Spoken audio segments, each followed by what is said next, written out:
Assalomu alaykum Minecraft'erlar, sizlar bilan Ajikay. Bugungi videomizda nastroyka to'g'irlash videosi bo'ladi.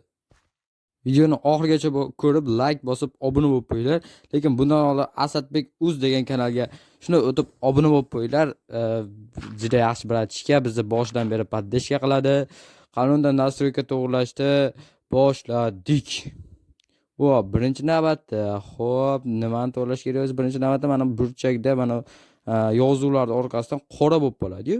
O'shani birinchi navbatda yo'qotishni o'rgataman. Birinchi navbatda accessibility degan narsaga o'tib, birinchisida turgan bo'ladi nastroykani va text background opacity mana bu yashilda o'zi ko'rsatib qo'yiladi. Barmoqlar tegsa, mana yashildagi narsalarni hammasini 0 qilib chiqasizlar. Mana chat background opacity va action background opacity hammasini 0 qilib tashlaganlaringizki, mana shunaqa orqasida hech qanaqa qora yozuvlar bo'lmaydi. Keyingisi keyboard va mouse bo'limiga o'tib, bu yerdan mana sensitivity ni to'g'rilaysiz, kamera sensitivity taxminan 65 ga qo'ysanglar programmalarda qilib bo'ladi va keyingisi touch bo'limiga o'tib change control modani tanlaysizlar. Va bundan birinchi, ikkinchisi, uchinchisi bo'ladi va biz uchinchisida o'ynaymiz, chunki uchinchisi eng qulayi. Xo'p, buni taxlaganimizdan so'ng buni hali to'g'rilashga shoshilmaymiz va xuddi shu yerda sprint using the joystick degan narsa bo'ladi. O'zi bu nima? Agar buni o'chirib qo'yadigan bo'lsak, mana bunaqa yugurish tugmasi bo'ladi. O'shani bosib, keyin yugurishinglarga to'g'ri keladi. Agarda sizlar shu funksiyani mana shu yerga kirib, touch bo'limiga o'tib va uni yoqib qo'yadigan bo'lsanglar, va o'sha yoqib qo'yganlaringizdan keyin yugurish o'chib qoladi. Qanaqa yuguraman desanglar, prosta joystickni oldinga sursanglar, avtomatik yuguradi. Hech qanaqa tugmani bosib yurishlar shart emas. Hop, keyingisi touch bo'limida mana show camera respective button. Hop, bu mana bu ko'z. Ko'z F5 modi. Oldin F5 mod deb ataladi. Hozir o'zi Minecraftga qo'shilgan. Hop, keyingisi mana bunaqa blok buzganlaringizda vibratsiya bo'ladi. To'g'ri, bu hozir eshitilmaydi, lekin sizlarda blok buzayotganingizda vibratsiya bo'layotgan bo'lsa, ding'illayotgan bo'lsa, mana shu touch bo'limiga o'tib, mana shu ekran esa vibratsiya va breaking block va splitting item degan narsalarni o'chirib qo'ysanglar, hech qanaqa vibratsiya bo'lmaydi. Hop, keyingisi can customize controlga kirsanglar, mana shunaqa burchakda qizil maydon bo'ladi. U yog'iga o'tish mumkin emas. Xo'sh, buni yo'q qilish emas, qisqartirish yo'lini o'rgataman. Video bo'limiga o'tasizlar va mana bu yerda GUI scale modify. To'g'ri, bunda news bir qilib qo'ysanglar, menyular kichrayadi, lekin bu vaqtinchalik. Mana ko'rib turganlaringizdek, qizil chegarasi sal bo'lsa ham qisqardi va endi nastroykani to'g'rilab chiqamiz. Ko'p programmalar shunaqa nastroyka qiladi. Sizlarga ham xuddi shunaqa nastroyka qilishingizda maslahat beraman. Hop, keyingisi endi bemalol asl holiga qaytarishlar mumkin, hech narsa buzilib ketmaydi. Hop, keyingisi mana bu chunk. Chunk agar sizda recommended degan degan yozuv chiqayotgan bo'lsa, demak bu normal chunk shunaqa bo'ladi. Sizlar ham shunaqa yozuv chiqqancha agar unda o'qisanglar, bu sizlar telefonlaringizni qiynab qo'yadi.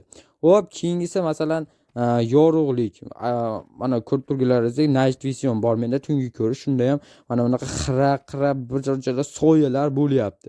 Hop, buni to'g'rilash uchun mana bu brightness degan narsani 100 qilib qo'yishimiz, oxirgacha qo'yib qo'yishimiz kerak bo'ladi. Shunda yorug'lik maksimal ne bo'ladi. Hali fakel qo'yganlaringizda ham yorug' anchagacha bo'ladi. Mana ko'rib turganlaringizda endi silliq yorug'lik bo'ladi. Buni albatta 100 qilib qo'yinglar. Ko'pchilik o'yinchilar nimagadir 100 qilmaydi.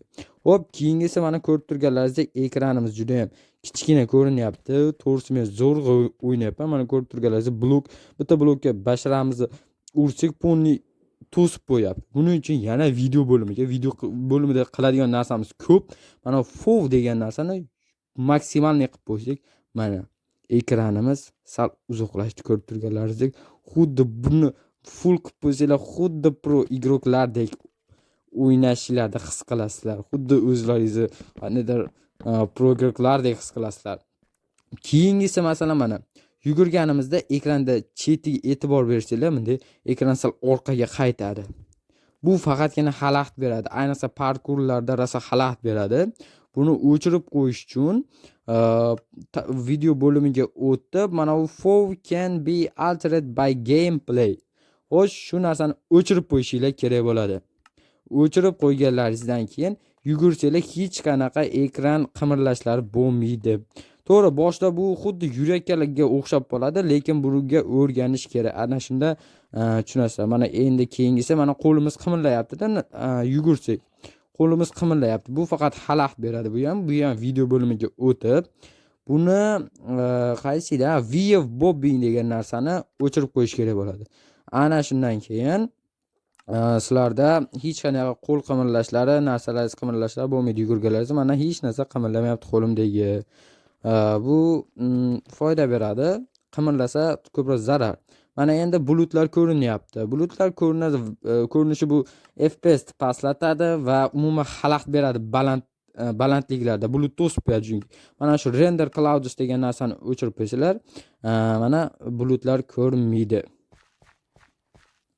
Hop, keyingisi audio bo'limiga o'tib, mana bu environmental audio degan narsani full 0 qilib qo'yishinglar kerak bo'ladi. Bu nima desanglar, bu hali g'orlarga kirganlaringizda qo'rquvchilik dong degan ovozlar bo'ladi-yu, ana shunaqa ovozlarni yo'q qilib beradi. Bemalol o'ynaysizlar keyin. Hop, keyingisi esa mana other players. Bu hali ovqat yeganda g'ashillaydigan ovoz bor-u, o'shani sal pasaytiradi. Mana hozir ko'rsataman. Ana shuni 40 ga qo'yib qo'ysanglar normalniy bo'ladi va ovqat yesanglar unchalik g'ashillamaydi, sal g'ashillash kamayadi. Hop, keyingisi masalan biz mana lava qo'ydik. Lavani qo'yamiz. Shu lavaga tushib masalan jon yesak, ekranning chetiga e'tibor beringlar. Ekran qimirlayapti. Ko'rib turganlaringizdek qimirlayapti. Jonimiz ketsa, hop, bu ko'pincha xalaqit berasa, ayniqsa birortasi bilan urushayotganlaringizda, hop, buni sal pasaytirish uchun o'chirib qo'ysanglar, xuddi zarba yemagandek bo'lasizlar. Mana damage tilt degan narsani taxminan 9-10% ga qo'yib qo'yinglar. Ana shunda o'ta ham anaqa bo'lib ketmaydi, o'ta ham qimirlab ketmaydi, lekin zarba olganlaringizdan bilinadi. Hop, endi mana ko'rsataman. O'lib qoldik. Hop, o'lib qoldik. Mayli, mana endi ko'rsataman. Mana ko'rganlaringizdek ekran uncha qimirlamayapti, lekin zarba olganimiz ham bilinyapti. Mana shu normal hisoblanadi. Hop, bugungi video shulardan iborat edi. Oxirgacha ko'rganlaringiz uchun rahmat. Like bosib, obuna bo'lib qo'ying. Bu ikkovi ham tekin. Keyingi videolarda uchrashguncha hammaga bay bay.